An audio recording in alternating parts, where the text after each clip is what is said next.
ಎಲ್ಲಾ ಹಾನಿಯಿಂದ ಕೂದಲನ್ನು ರಕ್ಷಿಸುತ್ತೆ. ಬರೀ Amrut noni reach root premium hair oil.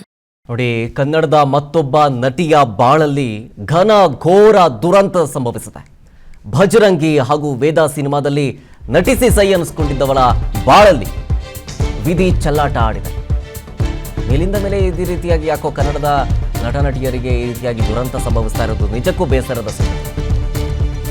ಜೈ ಮಾರುತಿ 800 ಈ ಸಿನಿಮಾದಲ್ಲಿ ನಟಿಸಿ ಆ ಸಿನಿಮಾ ನಟಿ ಪಾಲಿಗೆ ಗಂಡನೇ ವಿಲನ್ ಆಗ್ಬಿಟ್ಟಿದೆ.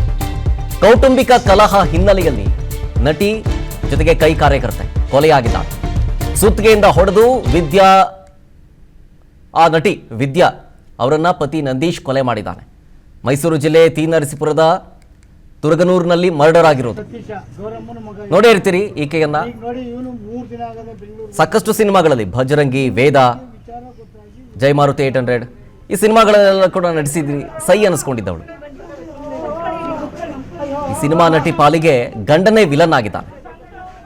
ಸುತ್ತಿಗೆಯಿಂದ ಹೊಡೆದು ವಿದ್ಯಾಳನ್ನ ಆಕೆಯ ಪತಿ ನಂದೀಶ್ ಕೊಲೆ ಮಾಡಿರೋದು. 2018ರಲ್ಲಿ ನಂದೀಶ್ ಜೊತೆ ನಟಿ ವಿದ್ಯಾ ಅವರು ವಿವಾಹವಾಗಿರ್ತಾರೆ.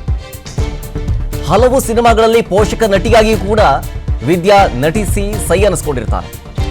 ಅಷ್ಟೇ ಅಲ್ಲ, ಕೇವಲ ನಟಿ ಮಾತ್ರ ಅಲ್ಲ, ಮೈಸೂರು ಕಾಂಗ್ರೆಸ್ ಪ್ರಧಾನ ಕಾರ್ಯದರ್ಶಿಯೂ ಕೂಡ ಆಗಿದ್ರು ಈ ವಿದ್ಯಾ.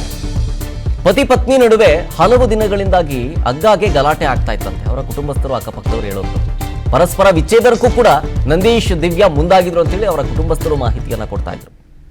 ಮನೆಯವರ ಬುದ್ಧಿವಾದದಿಂದಲೂ ಕೂಡ ಮತ್ತೆ ಒಂದಾಗಿದ್ರು ಜೋಡಿ. ಆದರೆ ಇದೀಗ ಮತ್ತೆ ಕಲಹ ಶುರುವಾಗಿ ದಿವ್ಯಾಳನ್ನ ಪತಿ ನಂದೀಶ್ ಕೊಲೆ ಮಾಡಿದ್ದಾನೆ ಅಂತ ಹೇಳಲಾಗ್ತಾ ಇದೆ. ಏನ್ ಹೇಳನಪ್ಪ, ಅಯ್ಯೋ ಅಪ್ಪ, ಅವನು 15 ದಿನ ನಮ್ಮ ಮನೇಲಿ ಐತಕನಪ್ಪ. ನೆನ್ನೆ ಬೆಳಿಗ್ಗೆ ಹೋದವನು. ಅಯ್ಯೋ ನಾನು ಏನ್ ಹೇಳನಪ್ಪ, ನಾನು ಏನ್ ಹೇಳನೆ.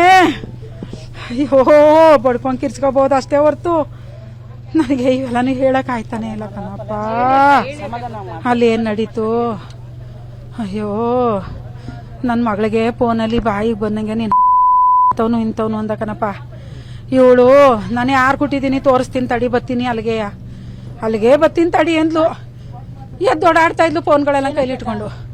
ನಾನು ಬೆಳಕನವ ಅಂದ್ಬಿಟ್ಟು ಕರ್ಕೊಬಂದು ಸೋಫಾ ಮೇಲೆ ಕೂರಿಸಿ. ನನ್ನ ಜೀವನದಲ್ಲಿ ನಾನು ಮಾತ್ರವಲ್ಲ, ನನ್ನ ಕೂದಲು ಕೂಡ ಆಗಿರ್ಬೇಕು ಸ್ಟ್ರಾಂಗ್ ಅಂಡ್ ಸ್ಟೈಲಿಶ್. ಬರೀ Amrut noni reach root premium hair oil ನೊಂದಿಗೆ. Reach root premium hair oil. ಅನುಕ್ಷಣದ ಸುದ್ದಿಗಳಿಗಾಗಿ Vistara news YouTube channel subscribe ಮಾಡಿ. ಹೊಸ ಸುದ್ದಿಗಳ ನೋಟಿಫಿಕೇಶನ್ಗಾಗಿ ಬೆಲ್ ಐಕಾನ್ ಕ್ಲಿಕ್ ಮಾಡಿ. ಲೇಟೆಸ್ಟ್ ಅಪ್ಡೇಟ್ಸ್ಗಾಗಿ www.vistaranews.com ವೆಬ್ಸೈಟ್ಗೆ ವಿಸಿಟ್ ಮಾಡಿ. ಅಂಗೈಯಲ್ಲೇ ಜಗತ್ತಿನ ಸುದ್ದಿ ತಿಳಿಯಲು Vistara news Kannada app download ಮಾಡಿ.